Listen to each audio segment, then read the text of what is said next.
பல வருஷமா உங்களுக்கு பித்தப்பையில கல் இருக்கா? ஒரு சிலருக்கு ஒரு கல் இருக்கும், ஒரு சிலருக்கு நிறைய கல்லுகள் இருக்கும், ஒரு சிலருக்கு அந்த இடத்துல வீங்கி இருக்கும், ஒரு சிலர் அதனால ஒரு சிலருக்கு மஞ்சள் கம்மல் எல்லாம் வந்திருக்கும். சரி, எதுவா இருந்தாலும் சரி, வயிறு திம்மனுக்கு, சாப்பிட முடியல, வாமிட் வருது, தலை சுத்துது, எதுவா இருந்தாலும் பரவாயில்ல, இது மாதிரியான சித்த மருந்துகள் நீங்க எடுக்கும்போது நிச்சயமாவே படிப்படியா சரி பண்ணிட முடியும். ஆனா இது ஃபெயிலாருங்கிறதுக்கு வார்த்தைக்கு இடமே இல்ல. வர்றவங்க எல்லாருக்கும் சரியாகுது, எல்லாத்துக்கும் சரியாகும். எல்லாம் மூலிகை தான், எல்லாம் பர்சனல் மூலிகை தான். அவ்வளவு கேரண்டியா செஞ்சு கொடுப்போம். வலியோட வந்தவங்க வலி இல்லாம கிளம்பணும், வலியோட வந்தவங்க வலி இல்லாம கிளம்பணும். அதுல உங்களுக்கு ஒரு திருப்தி இல்லையா? அம்மா எனக்கு நல்லா ஆயிடுச்சுங்க மேம், என்னமா மருந்தே கொடுக்கல நல்லா ஆயிடுச்சு அப்படிங்கிறீங்க. அப்புறம் அவங்க இன்னைக்கு வந்து கரெக்டா அவங்க 1 மாசம் எடுத்துட்டே இருந்தாங்க பித்தப்பை கல்லுக்கு. கரெக்டா அவங்க 15 நாள் கழிச்சு வீட்டுக்கு வந்தாங்க. எதுக்குமா வந்தீங்க? நான் 1 மாசம் கழிச்சு தானே வர சொன்னேன். அம்மா நல்லா இருக்குதுங்கம்மா, அதனால நாங்கம்மா சொல்லிட்டு போறாங்க. ஆமா, வந்து பார்த்துட்டு சொல்லிட்டு போனாங்க. நடக்க முடியாத கண்டிஷன்ல வருவாங்க, பெயின்னால நடக்க முடியாது. வந்தவங்களுக்கு நாங்க உடனே ஒரு மருந்து கொடுத்துருவோம். அந்த பெயின் வந்து ஒரு 5 நிமிஷத்துல இருந்து அரை மணி நேரத்துக்குள்ள அந்த பெயின் குறையும். உங்களுக்கு பித்தப்பையில கல் இருக்கா, கிட்னில கல் இருக்கா, யோசிக்க வேண்டாம். உங்க அருகில் இருக்கிற ஒரு சித்தா டாக்டரை கன்சல்ட் பண்ணி இதுக்காக தொடர்ந்து நீங்க ட்ரீட்மெண்ட் எடுத்தீங்கன்னா அந்த பிரச்சனைகளை நிச்சயமா சரி பண்ணிட முடியும். உணயமருதி வணக்கம். நம்முடைய அருகில் பாரம்பரிய சித்த வைத்தியர் மதிப்புக்குரிய அன்னக்குடி அம்மா இருக்காங்க. 3 தலைமுறையா சித்த மருத்துவ முறையை மலை கிராம ஓரமா அற்புதமா அந்த மருத்துவ முறையை மக்களுக்கு சிகிச்சையா கொடுத்துட்டு வராங்க, பாரம்பரிய செஞ்சுட்டு வராங்க. இப்ப இவங்க கிட்ட பித்தப்பைகளுக்கு அப்படி அற்புதமான மருந்து என்ன இருக்கு, வாங்க இந்த காணொலிக்குள்ள போய் பார்க்கலாம். அக்கா வணக்கம்க்கா. ஐயா வணக்கம் ஐயா, எப்படி இருக்கீங்க? நல்லா இருக்குங்க. போன முறை நீங்க போட்ட வீடியோ பாத்தீங்கன்னா அந்த பித்தப்பை கல்லுக்குன்னு போட்டீங்களா, இது நல்ல ரெஸ்பான்ஸ். ஏன்னா நானும் நிறைய கேட்டேன், டாக்டர்கிட்டையும் ரிவ்யூ கேட்டேன், என்ன டாக்டர் சொன்னாங்க அப்படின்னு. அவங்க சொன்னாங்க, சார் கொடுத்த எல்லாருக்குமே நல்லா இருக்கு, அதோட சேர்த்து நம்முடைய உணவியல் முறை, வாழ்வியல் முறை, அவங்களுடைய லைஃப் ஸ்டைல் மாற்றும் போது இன்னும் ரொம்ப அற்புதமான ரிசல்ட் இருக்கு, பரவாயில்ல நல்லா இருக்குன்னு சொல்லியிருக்காங்க, பார்ப்போம் அப்படின்னு சொல்லியிருக்காங்க. அவங்க டாக்டர் சொன்னது இன்னும் கொஞ்ச நாள் பார்ப்போம் சார், ஒரு அப்புறமா கொஞ்ச நாள் கழிச்சு ஒரு அப்டாமினல் ஸ்கேன் எடுத்து பார்க்கலாம், பிஃபோர் ஆஃப்டர் எப்படி இருக்குன்னு பார்க்கலாம், ஹெல்த் வைஸ் ஓகே சார் அப்படின்னு சொல்லியிருக்காங்க. அதுக்கு என் உலகத்தில் ஆடுதுன்னு உங்க 2 பேருக்கு ரொம்ப நன்றி சார் கடன்பட்டிருக்கேன். ஏன்னா நல்ல நல்ல மருந்துகள் பார்த்தீங்கன்னாக்கா மக்களிடத்துல கூட சேர்க்கணும். அது நீங்க உங்ககிட்ட ஒரு மருந்துனாக்கா கண்டிப்பா உங்ககிட்டயும் நான் அந்த வீடியோ எடுத்து போடுவேன். இன்னொரு ஐயா கிட்ட ஒரு மருந்து இருக்கு, இல்ல ஒரு சித்தா டாக்டர் கிட்ட ஒரு மருந்து இருக்குன்னா அதையும் நான் மக்களுக்கு கொடுக்க சேர்த்தணும் ஒரு ஆசை. இப்ப இந்த பித்தப்பைகளுக்கு நீங்க 27 வருஷமா கொடுத்துட்டு இருக்கீங்க. நிறைய பேருக்கு அதாவது இந்த மருந்துகளை கொடுத்து சரி பண்ணிருப்பீங்க. இப்ப இந்த மருந்துகள் கொடுக்கும் போது அவங்க வரும்போது உங்ககிட்ட வரும்போது எப்படிப்பட்ட சூழ்நிலை வந்தாங்க, ஒரு 4-5 பேர் எக்ஸாம்பிள் சொல்லுங்களேன். நிறைய பேர் வராங்க. ஒரு சிலர் வந்து நடக்க முடியாத கண்டிஷன்ல வருவாங்க, பெயின்னால நடக்க முடியாது, கார் வச்சு வந்திருக்காங்க, ஆட்டோல வந்திருக்காங்க. ஏன்னா 2 வீலர்ல அந்த பெயினால அவங்க உட்காந்துட்டு வர முடியாது. அப்போ அந்த வந்தவங்களுக்கு நாங்க உடனே ஒரு மருந்து கொடுத்துருவோம். அந்த பெயின் வந்து ஒரு 5 நிமிஷத்துல இருந்து அரை மணி நேரத்துக்குள்ள அந்த பெயின் குறைஞ்சதுக்கு அதுக்கப்புறம் தான் அவங்களுக்கு எங்களுடைய மருந்துகளை கொடுத்து காட்டிடுவோம். அந்த பெயின் அவங்களுக்கு இங்கிருந்து கிளம்புறப்போ அவங்க எந்திரிச்சு நடந்து போற அளவுக்கு ரெடி பண்ணி தான் அனுப்பிச்சுடுவோம் அவங்களுக்கு. ஓ சூப்பர் சார். அப்புறம் அதை வந்து நாங்க அந்த மருந்து கொடுக்கறத அவங்க தொடர்ந்து சாப்பிட்டு வர சொல்லுவோம். அவங்களுக்கு 1 மாசம் ஆகலாம், 2 மாசம் ஆகலாம், ஆனா நாங்க கொடுக்கற வரை சாப்பிட்டு வாங்கன்னு சொல்லி. நீங்க கொடுக்கற நாள் வரையும் சாப்பிடணும். ஆமாங்க. ஓகே. சாப்பிட்டு வந்துட்டு நீங்க வந்து கொஞ்சம் நாங்க சொல்ற டைம்ல நீங்க போய் மறுபடியும் ஒரு ஸ்கேன் எடுத்து பாருங்க அப்படின்னு பார்த்துட்டு சொல்லுவோம். பார்த்துட்டு அப்புறம் ஸ்டோன் இருக்கான்னு பாருங்க, அப்படி இருந்துச்சானா மறுபடியும் வாங்க, இன்னொரு டோஸ் கொடுக்குறோம் அப்படின்னு சொல்லி அனுப்புவோங்க. அதுல முதல் டோஸ்ல வந்து கல் வெளியே வந்தவங்களும் இருக்காங்க, 3 டோஸ் வந்து எடுத்தவங்களுக்கு கல் வெளியே வந்தவங்களும் இருக்காங்க. அது ஒரு சிலருடைய உடம்பு வாக்கு பொறுத்து அந்த மருந்து வந்து வீரியத்தை குறைச்சும் காமிக்கும், அதிகப்படுத்தியும் காமிக்கும். அது ஒரு உடம்புக்கு தகுந்த மாதிரி அந்த மருந்துகள் வேலை. ஆனா இங்க வந்தவங்க எல்லாம் ஒருவேளை கிட்னி ஸ்டோனோட வராங்கன்னு வைங்களேன், அவங்க ஃபெயிலியர் ஆகி போயிருக்காங்களா? யாருமே ஃபெயிலியர் ஆகி போனது இல்லை. அவங்க ரொம்ப பேசுறாங்க, அவங்கள பிடிங்க. சொல்லுங்கம்மா. ஆமா நீங்க சொல்லுங்க. வணக்கம். நீங்க சொல்லுங்க. இப்போ உங்களுடைய புதல்வன் சொன்னாரு, இப்போ நீங்க இந்த 27 வருஷமா இந்த ஃபீல்ட்ல இருக்கீங்க, எவ்வளவு பேருக்கு பித்தப்பை கல்லுக்கு மருந்து கொடுத்துருப்பீங்கன்னா அது கணக்கில்னு சொல்லுவீங்க. கண்டிப்பா. இப்போ ஐயா ஒரு சில பேர் எக்ஸாம்பிள் சொன்னா, நீங்க ஒரு சில பேர் எக்ஸாம்பிள் சொல்லுங்க, இப்படிப்பட்ட வந்தாங்க, அருமா இவ்வளவு நாள் இப்படி எல்லாம் மருந்து எடுத்தாங்க, இப்படி எல்லாம் குறைஞ்சுன்னு சொல்லுங்களேன். யார் சொல்லுவீங்க? ஒரு சிலர் சொல்லுங்க. ஓப்பனா சொல்ல போனா நத்தக்கடையூர்ல இருந்துங்க, அந்த அம்மா பேரு காமாட்சி, வயசு 65 இருக்கு. அவங்க எல்லா பக்கம் போய் பார்த்துட்டு எல்லாம் ரிமூவ் பண்ணி தான் ஆகணுமா, ரொம்ப வெட்டிக்கிற கண்டிஷன்ல இருக்குது அப்படின்னு சொல்லிட்டாங்களாம். டாக்டர். நான் இங்க வந்து வாந்தி பண்ணிட்டு இருந்தாங்க. எனக்கு ரொம்ப பாவமா போயிடுச்சு. அவ்வளோ ஒரு புளிச்சமே ஒரு நாத்தடிச்சுது. அவர் சரிம்மா என்ன பண்ணல அப்படின்ட்டு வரும்போது அவங்களுக்கு ஒரு ஜூஸ் கொடுத்துட்டேன் வாந்தி நிப்பாட்டுறதுக்கு. அப்போ இப்போ என்னம்மா பண்ணுதும்மா, கொஞ்சம் நல்லா இருக்குதுங்கம்மா, நான் படுக்கிட்டா அப்படி தாராளமா படுமா அப்படின்னாங்க. அடுத்து பிறகு அந்த அந்த கஷாயம் கொடுத்து பார்த்தீங்களா, வெறும் பசையா நல்லா வாந்தி வந்துச்சு. வாந்தி வந்து சாப்பாடு தரீங்களா அப்படின்னு கேட்டாங்க.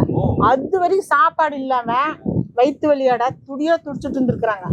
அப்புறம் சாப்பாடு இட்லி இருந்தது, போட்டு வந்து சாப்பிட வச்சு உட்கார வச்சுட்டேன். அப்புறம் இப்போ அம்மா பண்ணுது, அம்மா எனக்கு நல்லா ஆயிடுச்சுங்க மேம். என்னம்மா மருந்தே கொடுக்கல நல்லா ஆயிடுச்சு அப்படிங்கிறீங்க அப்படின்னாங்க. அப்புறம் அவங்க இன்னைக்கு வந்து கரெக்டா அவங்க 1 மாசம் எடுத்துட்டே இருந்தாங்க பித்தப்பை கல்லுக்கு. அவங்க நான் இதெல்லாம் சாப்பிட முடியாதுமா கசக்குமா அப்படின்னாங்க. கசக்கும், புளிக்கும், இனிக்கும் எல்லாம் தான் இருக்கு சித்த வைத்தியத்துல. நீங்க அதெல்லாம் பார்க்க கூடாது, உங்களுக்கு யாரு நல்லா ஆகும்னா சாப்பிட்டுதான் ஆகணும் அப்படின்னு சாப்பிட வச்சு கரெக்டா அவங்க 15 நாள் கழிச்சு வீட்டுக்கு வந்தாங்க. எதுக்குமா வந்தீங்க? நான் 1 மாசம் கழிச்சு தானே வர சொன்னேன். அம்மா நல்லா இருக்குதுங்கம்மா, அதனால தாங்கம்மா சொல்லிட்டு போறாங்க. ஆமா, வந்து பாத்துட்டு சொல்லிட்டு போனாங்க. பின்னாடி அவங்க நல்லா ஸ்கேன் பண்ணிட்டு அந்த ரிப்போர்ட் வேணா எங்கேயும் எடுத்து வச்சு காமிக்கிறேங்க. அவங்க 2 பேர்த்த கூட்டிட்டு வந்தாங்க. அவங்களும் நல்லா இதான் போனாங்க. ஆனா இது ஃபெயிலாருங்கிறதுக்கு வார்த்தைக்கு இடமே இல்ல. வர்றவங்க எல்லாருக்கும் சரியாகுது, எல்லாத்துக்கும் சரியாகும். எல்லாம் மூலிகைதான், எங்க வேணாலும் கொண்டு போய் செட் பண்ணிட்டு போயிட்டு போறாங்க. எல்லாம் பர்சனல் மூலிகைதான், அவ்வளவு கேரண்டியே செஞ்சு கொடுப்போம். இல்ல அவங்களுக்கு நல்லா ஆகாது அப்படின்னு, பித்தப்பை தான் நல்லா ஆகுட்டால இல்லைங்க, கிட்னிக்கல் நல்லா ஆகும். கிட்னிகளை கொடுக்கலாம், தாராளமா 2க்கும் சேர்த்தே கொடுக்கலாம். 2க்கும் சேர்த்து. ஒரு சிலர் வந்து இது பித்தப்பைக்கு தான், இது வந்து கிட்னிகளுக்கு வேலை செய்யுமான்னு நிறைய பேர் கேட்பாங்க. இது தாராளமா நீங்க வந்து பித்தப்பைக்கல்லும் இது கரைக்கும், கிட்னில இருக்கிற ஸ்டோனும் இது கரைக்கும். நண்பர்களே, அது என்னன்றத பாருங்க, மருந்தோடு காமிக்கிறவாங்க. அக்கா, இது என்ன மருந்துங்கக்கா? இது வந்து பல மூலிகைகள் செஞ்ச பொடி. இது பொடி. இதுல 1 ஸ்பூனு ஃபுல்லா எடுத்துக்குங்க. 1.5 டம்ளர் தண்ணி ஊத்துறீங்க. அந்த 1.5 டம்ளர் தண்ணிய 1/2 டம்ளரா சுண்ட வைக்கணுங்க. 1/2 டம்ளரா? ஆமா. அது வடிச்சு அந்த கசடை வெளியில போட்டு அந்த தண்ணிய 2 வாயில வெதுவெதுப்பா இருக்கும். இவ்வளவு எடுக்கலாமா? ஓகே ஓகே, இவ்வளவு எடுக்கலாம். இவ்வளவு எடுத்து எவ்வளவு டம்ளர் தண்ணியில? 1.5 டம்ளர் தண்ணி. 1.5 டம்ளர் தண்ணியில எடுத்து போடணும். போட்டு கொதிச்சு 1/2 டம்ளரா வத்த வச்சிரணும். 1/2 டம்ளர் வத்த வச்சிரணும். வத்த வச்சு வடிகட்டி அந்த தண்ணி மட்டும் குடிச்சுக்கணும். சக்கை எரிஞ்சிடலாம். Okay okay. இது காலையில வெறும் வயித்துல? ஆமா. திருப்பி சாயந்தரம் ஒரு டைம்? சாயந்தரம். ஓகே. இது சொல்லுங்க. இருங்க, அதுக்கு இன்னும் பல வேலை இருக்கு, சொல்லிடுறேன். பல வேலை இருக்கு, சொல்லுங்க. அப்புறம் அது சரியாகும், கிட்னிகளும் சரியாகும், பித்தப்பைங்களும் சரியாகும். அப்புறம் இன்னும் என்னன்னா, நம்ம கல்லீரல இருக்கிற அந்த கொழுப்பெல்லாம் பிடிஞ்சிருக்கு பாத்தீங்களா, கல்லீரல்ல ஃபேட்டி லிவர், அதுமே அதுல கரைஞ்சிட்டு வந்துருங்க. ஓ. அப்புறம் புண்ணு, அங்க ஒரு புண்ணு இருக்கு, பசி ஆகல, நெஞ்ச கடிச்சிட்டா இருக்குது, வாமிட் வந்துட்டா இருக்குது, அதுக்கும் சரியாகும். ஆமா. அல்சர்காருக்கும் சரியாகும். சாப்பிடலாம், தாராளமா சாப்பிடலாம். ரெண்டாவது இது இருக்குது பாத்தீங்களா, 1/2 மணி நேரத்துக்கு பிறகு அவங்க எதில் வேணாலும் கலந்து சாப்பிடலாம். ஆனா கொஞ்சம் சாப்பிடறதுக்கு கொஞ்சம் சிரமமா இருக்கு. அதனால மாத்திரை முழுங்கினா எப்படி முழுங்க முடியாது, ரொம்ப சிரமப்படுறாங்களா, அந்த மாதிரிதான்.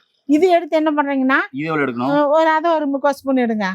எடுத்து வாழையிலையோ கையிலையோ தட்டுலையோ வச்சு நெய்யோ தேனோ குழைச்சு அப்படியே சாப்பிட்டு வெந்நீர் குடிச்சுக்கலாம். அப்படி எல்லாம் இல்ல நான் வெந்நீர்லயே குடிச்சுக்கிறேன்னு கலந்து குடிச்சுக்கலாம். இது வடிகட்டவே தேவையில்லை. அதுல கர்ப்பப்பை பிரச்சனையும் சரியாகும் அந்த பொடியில. ஆமா. வீக்கம் இருந்தா உடம்பு ஃபுல்லா கட்டி இருக்குது, கொழுப்பு கட்டி இருக்குது அங்கங்க, அதுவும் கரையுதுக்கு. Okay okay. அப்ப ஒரு மருந்து இவ்வளவு வேலைகள் செய்யுது. ஆமா நண்பர்களே, இப்ப பித்தப்பை கல்லுக்கு உங்களுக்கு மருந்து வெளிப்படையா காமிச்சிருக்காங்க. இது பித்தப்பை கல்லுக்கு மட்டும் இல்ல, கிட்னி கல்லும் கரைக்கும் அப்படின்னு சொல்லியிருக்காங்க. அதே மாதிரி ஃபேட்டி லிவர், அடிஷனலா ஃபேட்டி லிவர், வயிற்றுல புண்ணு இருக்கு, இல்ல நெஞ்சு எரிச்சலா இருக்கு அப்படின்றவங்களுக்கும் இது அற்புதமா வேலை செய்யும் அப்படின்னு சொல்லியிருக்காங்க. இதுவும் ரொம்ப அற்புதமான கூடுதலான தகவல் தான். இந்த கொழுப்பு கட்டிக்கெல்லாம் கூட சிறப்பாக வேலை செய்யணும்னு சொல்லியிருக்காங்க. ஆனா முக்கியமா பித்தப்பை கல்லுக்கு அற்புதமா வேலை செய்யும், கிட்னி கல்லுக்கு அற்புதமா வேலை செய்யும் சொல்லியிருக்காங்க. ஆமா, நீங்க சொல்லுங்க. இப்போ இது மாதிரி மருந்துகள் நீங்க நிறைய மருந்துகள் வச்சிருக்கீங்க. நிறைய பேர் உங்ககிட்ட திருப்பி கேட்கதான், நிறைய பேர் பித்தப்பைக்கு வந்து இந்த ஸ்டோனுக்காக வந்திருப்பாங்க. பித்தப்பை கல் இருக்குது, இல்லைனாக்கா அந்த பித்தப்பையே வெட்டி எடுக்கணும்னு சொல்லிட்டாங்க அப்படின்னா நிறைய பேர் வந்திருப்பாங்க. வந்தவங்களுக்கு எல்லாருக்கும் மருந்து கொடுத்து சரியா இருக்கா, இல்ல யாருக்கா ஃபெயிலியர் ஆயிடுச்சா? ஃபெயிலியர்க்குள்ள வார்த்தை கடை இல்லைங்க, ஃபெயிலியர் மட்டும் சொல்லவே வேண்டாங்க. அந்த அளவுக்கு பவர்ஃபுல்லா குணமாக்கி தான் அனுப்பிச்சுடுவேன். அக்கா, இப்ப பித்தப்பை கல் பிரச்சனையோட நிறைய பேர் வருவாங்க. ஆப்ரேஷன்லாம் பண்ணணும்னு சொல்லிட்டாங்க, வலிக்குது, தாங்க முடியல. ஒருவேளை அமௌண்ட் இல்லைன்னா ஒரு சிலர் வருவாங்க, ஒருவேளை ஒரு சிலர் வலி தாங்க முடியாம கேள்விப்பட்டோம் ஆபரேஷனுக்கு 1 வாரம் 2 வாரம் டைம் கொடுத்துருக்காங்க, இல்ல 1 வாரம் டைம் கொடுத்துருக்காங்க, அதுக்கு முன்னாடியே வந்து பார்க்கலாம்னு வந்தவங்க நிறைய பேர் வந்திருப்பாங்க. வந்தவங்களுக்கு யாருக்கா ஃபெயிலியர் ஆயிருக்கா? ஃபெயிலியர்ல இல்லவே இல்லைங்க. இல்லைங்க. அவ்வளவு கேரண்டி அடிச்சு சொல்லுவேன். வந்தீங்களே குணமாக்கி வழியெல்லாம் நிப்பாட்டிட்டு தான் அனுப்பிச்சு விடுவேன். வழியாடவெல்லாம் அனுப்பவே மாட்டேன். நடுவழியில் போய் ஏதோ அவங்களே ஏதோ பண்ணிட்டாங்களா என்ன பண்றது, அதனால நல்லா இருக்கு அப்புறம் அனுப்பலாம். ஒரு 1 hour உட்கார வச்சுதான் அனுப்பிச்சு விடுவேன். அது மாதிரி மூலிகை சாரெல்லாம் கொடுத்து தான் அனுப்பிச்சு விடுப்பேன். ஏன் நண்பர்களே சந்தோஷமா போயிட்டு வருவாங்க. சந்தோஷமா வலியோட வந்தவங்க வலி இல்லாம கிளம்பணும், வலியோட வந்தவங்க வலி இல்லாம கிளம்பணும். அதுல உங்களுக்கு ஒரு திருப்தி இல்லையா? ஏன் நண்பர்களே, பல வருஷமா உங்களுக்கு பித்தப்பையில கல் இருக்கா? ஒரு சிலருக்கு ஒரு கல் இருக்கும், ஒரு சிலருக்கு நிறைய கல்லுகள் இருக்கும், ஒரு சிலருக்கு பாத்தீங்கன்னாக்க அது மல்டிபிளா இருக்கும், ஒரு சிலருக்கு அந்த இடத்துல வீங்கி இருக்கும், ஒரு சிலர் அதனால ஒரு சிலருக்கு மஞ்ச கம்மல் எல்லாம் வந்திருக்கும், ஜாண்டிஸ் வரும். சரி, எதுவா இருந்தாலும் சரி, வயிறு திம்மனுக்கு, சாப்பிட முடியல, வாமிட் வருது, தலை சுத்துது, எதுவா இருந்தாலும் பரவாயில்ல, இது மாதிரியான சித்த மருந்துகள் நீங்க எடுக்கும் போது நிச்சயமாவே படிப்படியா சரி பண்ணிட முடியும். அதனால உங்களுக்கு பித்தப்பையில கல் இருக்கா, கிட்னியில கல் இருக்கா, யோசிக்க வேண்டாம். உங்க அருகில் இருக்கிற ஒரு சித்தா டாக்டரை கன்சல்ட் பண்ணி இதுக்காக தொடர்ந்து நீங்க ட்ரீட்மெண்ட் எடுத்தீங்கன்னா அந்த பிரச்சனைகளை நிச்சயமா சரி பண்ணிட முடியும். சித்த மருத்துவத்துல 4448 வியாதிக்கும் சிறப்பான சிகிச்சை இருக்கு. கண்டிப்பா எடுத்து பயன்படுத்தி நோய் நொடி இல்லாம ஆரோக்கியமா வாழுங்க. உங்களுக்கு மேலும் தகவல் வேணும்னா கீழே போற நம்பருக்கு கால் பண்ணுங்க. இது மாதிரியான மருந்துகள் எடுத்துட்டு பித்தப்பை ஸ்டோன் இல்லாம, கிட்னி ஸ்டோன் இல்லாம ஆரோக்கியமா வாழுங்க. மீண்டும் இன்னொரு அருமையான பதிவு சந்திக்கலாம். நன்றி, வணக்கம். வணக்கம்.